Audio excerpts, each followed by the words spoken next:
Innovation is usually what saves companies. But in aviation, innovation can kill them. That's why aviation doesn't chase new ideas. It resists them.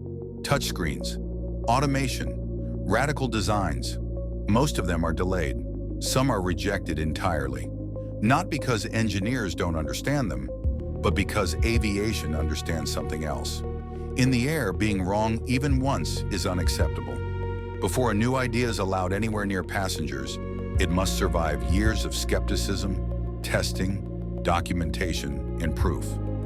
Not to show that it can work, but that it will work every time, even when systems fail and conditions are far from perfect. This video explains why aviation deliberately slows innovation, why that resistance has made flying one of the safest activities on Earth, and why the industry that moves the slowest may also be the most responsible. In most industries, innovation is treated as a virtue in itself. New products are launched quickly. Software updates are pushed constantly. Features are added, removed, and redesigned at a rapid pace. Failure is often framed as a necessary step toward progress. Aviation does not operate under this philosophy. In aviation, innovation is not the goal. Safety is. This distinction is fundamental, yet often misunderstood. Aircraft are not consumer products. They are long-lived systems expected to operate safely for decades, across continents, climates, and regulatory environments. A commercial airplane entering service today may still be flying 30 or 40 years from now.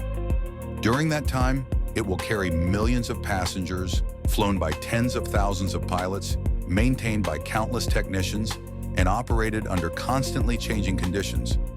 In such an environment, novelty is not inherently valuable. Predictability is. When engineers design an airplane, they are not optimizing for what is possible. They are optimizing for what is repeatable. A system that works brilliantly once but inconsistently over time is not considered an improvement. It is considered a risk. This is why aviation tends to adopt innovation slowly and selectively. New ideas are not rejected because they are new, but because they introduce unknowns. Unknowns must be understood, documented, tested, and certified. A process that takes time by design. In many industries, a problem discovered after launch can be fixed with an update. In aviation, a problem discovered in service can ground an entire fleet.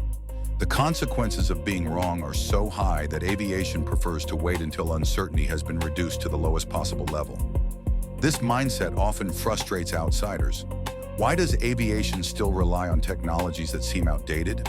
Why do cockpits look similar across decades? Why do procedures change so slowly? The answer is simple. Aviation does not reward creativity. It rewards reliability. To understand why aviation resists innovation, you have to understand the cost of failure. In most fields, failure is localized. A defective phone affects one user.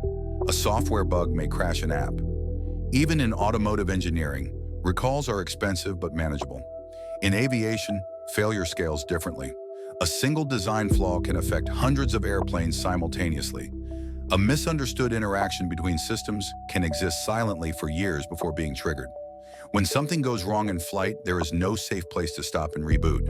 This is why aviation does not ask, "Will this work?" It asks, "What happens when this fails?"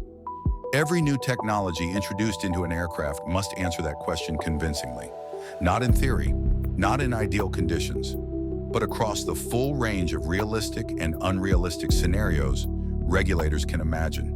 Consider how many layers of trust are involved in a single flight. Passengers trust the aircraft. Pilots trust the systems. Airlines trust the maintenance procedures. Regulators trust the certification process. Each layer depends on the assumption that the layer below it behaves consistently. Innovation disrupts that consistency. A new system may offer advantages, but it also creates new failure modes. These failure modes must be identified, tested, and mitigated. Often, the cost of managing those new risks outweighs the benefit of the innovation itself. This is not fear of progress. It is an acknowledgement of complexity. As aircraft systems become more interconnected, small changes can have unexpected consequences.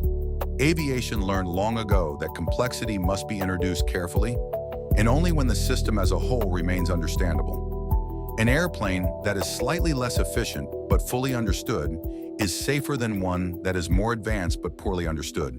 One of the most common criticisms of aviation is that it relies on old technology, analog backups, conservative software, interfaces that look decades behind consumer electronics.